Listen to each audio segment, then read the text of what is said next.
And Abraham was 100 years old when his son Isaac was born unto him. Why 100 years old? So understand, in the Bible, numerology, the names of people, the places of people, the genders of people, the colors of things, the direction you're going, all of it means something. It's not like you just name somebody Joseph and then you're like, all right, that's it, we're gonna go to bed because that was a long day we just had and we had to wrap things up that day. It's like, no, everything has a purpose.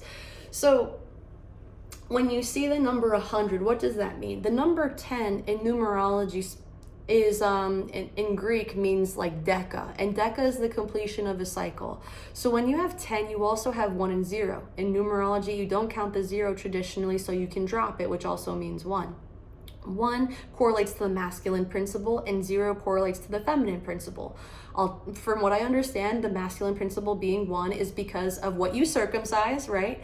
And then for the 0 is the womb, is a woman's blah. You get what I'm saying. So when you have that, you see how the binary code is 10 10 10, because that's the story of creation, man and woman coming together in union and creating more ones and zeros.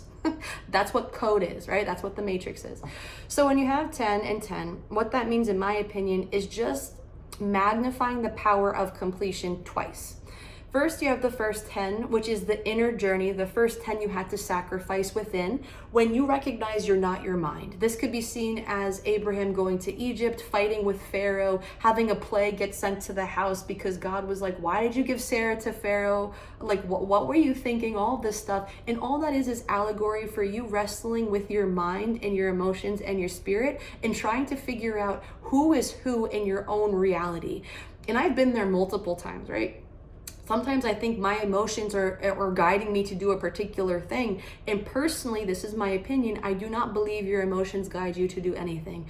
Emotions are a response to what you're experiencing. And the only way I believe you lead with intuition is being completely void of thought and emotion. And that is when you're in meditation.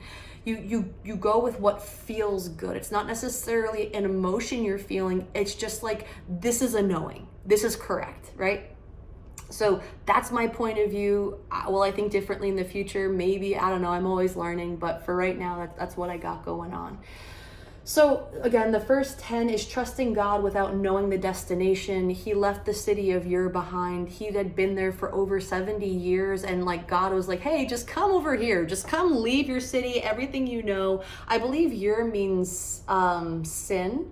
And sin is the Greek god for emotions or something along those lines. So essentially it's like representing all the emotional attachments you have to the nostalgic aspect of your life. 70 years of living in a place, and God's like, hey, get up. You got a journey to fulfill.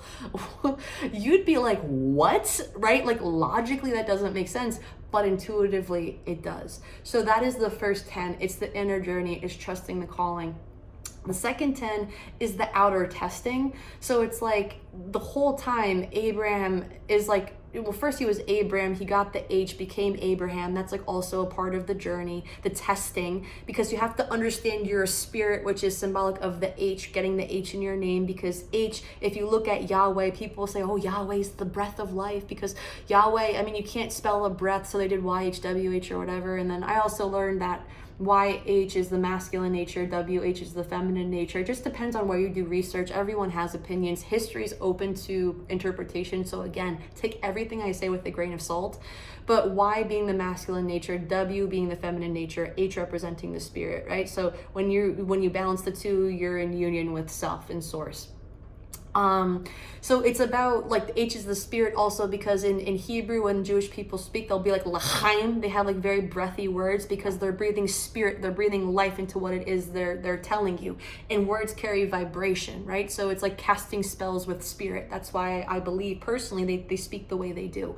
So the whole concept of the second 10 is Abraham waiting for the promise, right? That's you living in the wish fulfilled for however long it freaking takes until you see reality bend in your favor, until you birth Isaac and you start laughing, right? Isaac means laughter. Until you tilt your head back and say, oh, yo, whoa, how did I get this car for a quarter of the price? Or holy shit, why would somebody sell that beautiful house for X amount of dollars, which is something I can afford? Or like, oh my God, that person I never thought would be able to date is reaching out to me. That's what I mean by it, is like you having that like, whoa, reaction and kind of laughing because you see the intention you set and have been living in and watering and putting all of your energy into feeling finally gave you fruition. And then you laugh because you're like, it's that easy.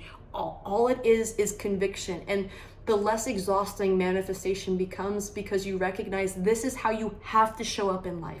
This is how you become a creator of your reality. You can't just half-ass this shit. You have to show up being conscious every single day. The virgins with the 7 lamps, 7 of them were put out and the other 7 were on, I believe, right? Or maybe it was 5 lamps, whatever, it doesn't really matter.